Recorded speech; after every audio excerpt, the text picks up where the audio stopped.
Now that we've got this pattern created with a bunch of different motifs and things going on within the pattern tile, let's talk about some ways that we can begin to make this more complex than it already is. Because as you can see, while there are a lot of different motifs and colors and things going on, it feels kind of flat. So everything is sort of evenly spaced on the same level. It's like kind of a shallow depth. So this may seem obvious, but the first way that I like to try to start playing around with my designs, if they feel like they need to be just a little bit more visually engaging or have something more going on, is to just start overlapping motifs. So that will just take, some playing around. And one thing that I would probably do as I start moving things around is just delete all this stuff from the right side and delete everything that's overlapping on the bottom, because if you don't remember to move everything that's overlapping on the top and the bottom and the left and the right in the same spot, if you don't move everything, like things can just get shifted and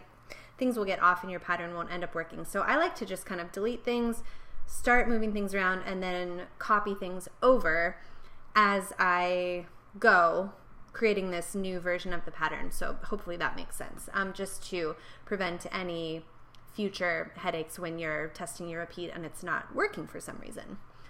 So let's just start overlapping some things. And you might find that things need to be shifted around in your stack a little bit. Like, for example, maybe I want this one to be in front of, well, that one actually, let's leave it there.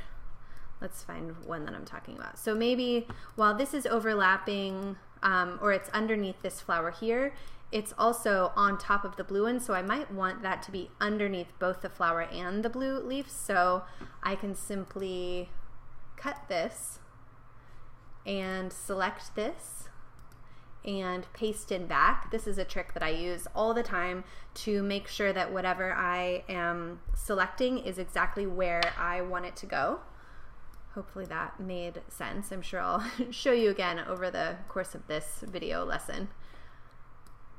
So another way to make things within your pattern more visually engaging or interesting is to play with the spacing. So that's something that I often do as well as I'm starting to overlap things. So before, you could see that my motifs were all pretty evenly spaced.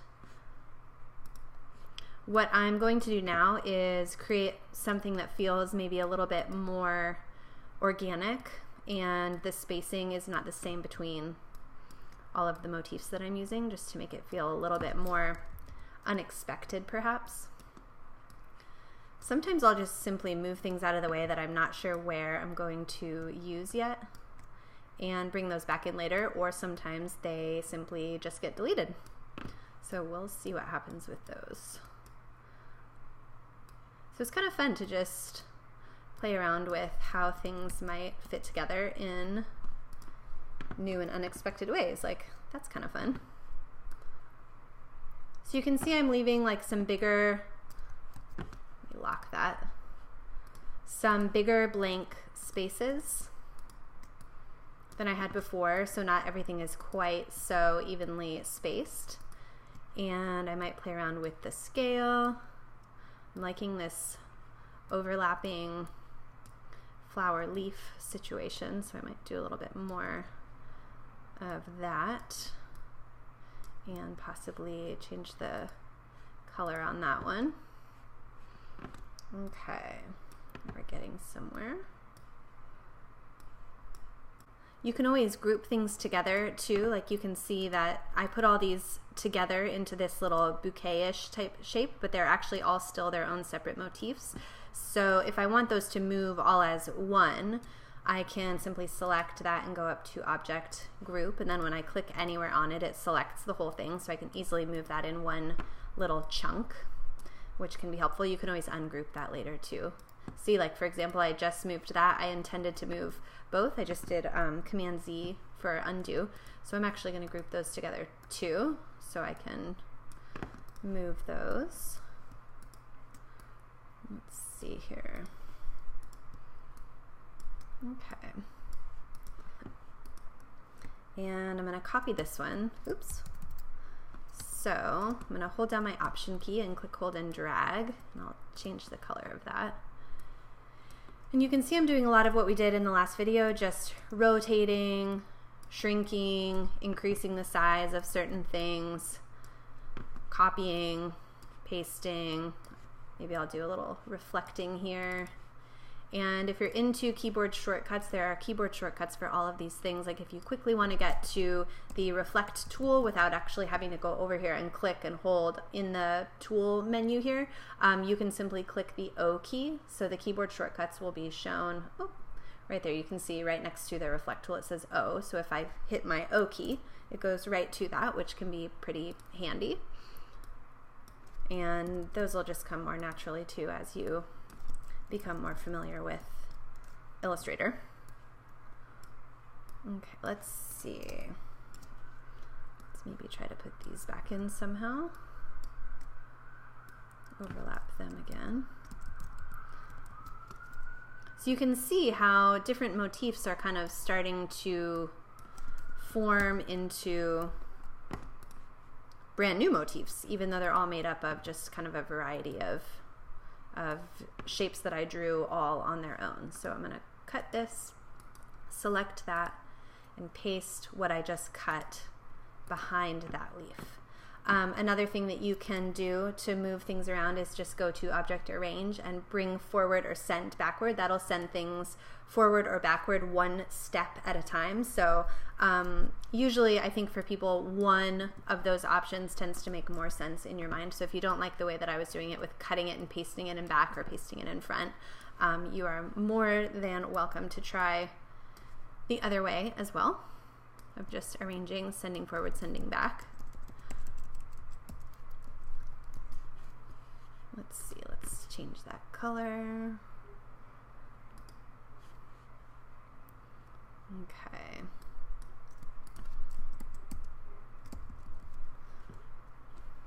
And let's actually, I'm going to switch the orange and the blue here. So I selected both of those. I'm clicking on my color wheel. I'm just going to change those two colors. That way I've got a repeat of that kind of, what is that shape called? Like a pod, a bud kind of floral shape. So that'll look a little bit more natural and organic, hopefully, when it's repeating. Okay, another fun trick that I like to use is taking a whole motif, like let's use this one for example. Let's hook that along with it and we'll group that together. And copying that, so I'm just gonna hold down my Option key. I'm gonna drag it out here to the side just so you can see it really easily, and change the whole thing to one color. So you can see that it's all that yellow color now. So that can be a really fun way. You can layer this behind. So I'll show you this other way now. So I'll just go Object Arrange, send backward. So that just sent it behind that shape. So that can be a really fun way to add some visual interest to your pattern as well. And then you can play around with which color is gonna end up looking the best. I might need to actually, well, that might work. One trick that I have found is that it often works well, this trick works well if you're either using like white or, you know, some kind of light color or some color that's close to the background color, but either a little bit lighter or a little bit darker. So we might just do that and add another color into our palette. So that's kind of fun. And then we'll just drag that color over so we can easily remember it. And then you can do that with, you know, really any shape. So I'll copy that by holding down my Option key and just rotate that a little bit, change the color, and we'll send it backward. There we go. Kind of like a shadow effect. That can be really fun, especially if you do it on, you know, a lot of the motifs. It can end up just adding kind of a cool layer and some more depth to your pattern. Let's do that a little bit more. Let's group those together. Hold down my Option key, click, hold, and drag, change that color, rotate it a little bit, and send it backward. There we go. And then I want to bring that to the front. So you can see it's just a lot of like arranging in various ways in my stack at this point. And I've got some bigger spaces. I might kind of shrink some of these down a little bit, maybe add another one of those just to make it a little bit more, repeat a little bit more organically, if that makes sense. And that's looking pretty good. So the last thing that we'll need to do is repeat everything from the left over to the right again. So I've selected everything. We'll double click. We'll go to the right 8, vertical 0, and copy.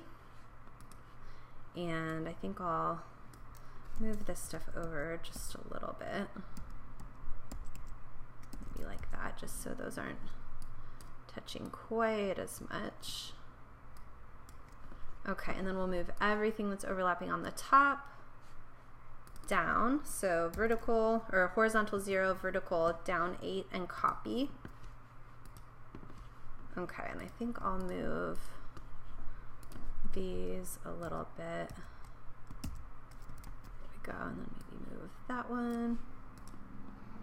Okay, so there is our new, slightly more complex and interesting repeat. And I'm actually going to do that trick one more time, the little shadowy trick.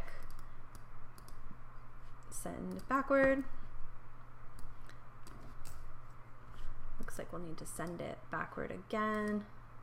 That's why I like, now that that's not really going to where I want, I'm just going to cut it, Command X, and select all of these. I want it behind that whole thing, paste them back. Now it's where I want it. Okay. I think we are in business for the purposes of this video. So let's test this out. So I'm going to unlock that background square. And I deleted the blank square before, so I'm actually going to remake that. So I'm going to copy, paste them back, take all the color out of that square so it's a blank, blank, blank magic square. I'm going to send it to the back just for good measure to make sure it's all the way in the back of my stack. Select everything with my black arrow tool, click, hold, and drag over here to my swatches palette. And alternatively, again, you could also go to Object, Pattern, Make. That will work just as well to get your pattern swatch into the swatches palette. And let's test it. So I'm going to deselect. Shift Command A is the keyboard shortcut for that. And we'll make a big square, 25 by 25 inches or so. Should be good for seeing how the pattern repeats. And here's our original pattern. Here's the new one. So you can see it added just a little bit of visual interest to the pattern, made it a little bit more engaging, a little bit more interesting, a little bit more complex. So let's just click back again. I could have played with the scale of some of these flowers more. There's a lot more that I could have done, but we'll go over some of that in the next lesson.